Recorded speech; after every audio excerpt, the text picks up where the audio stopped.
Hello everyone, welcome back to another episode of Technologyglance. Today in this video, I'm going to guide you through how you can enable Macedonian filters on Brave. So let's get started. Firstly, open Brave browser in your device. Then tap on three dots icon. Next tap on settings. After that, tap on Brave Shield and Privacy. Then scroll until you find content filtering.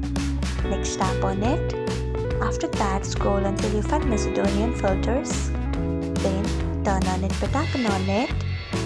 So this is how you can enable Macedonian filters on Brave. Thanks for watching. If you found this guide helpful, we would love it if you hit the thumbs up button below. We upload great new tech tutorials like this one every day. So do not forget to subscribe to our channel and hit the bell icon so that you'll never miss another update.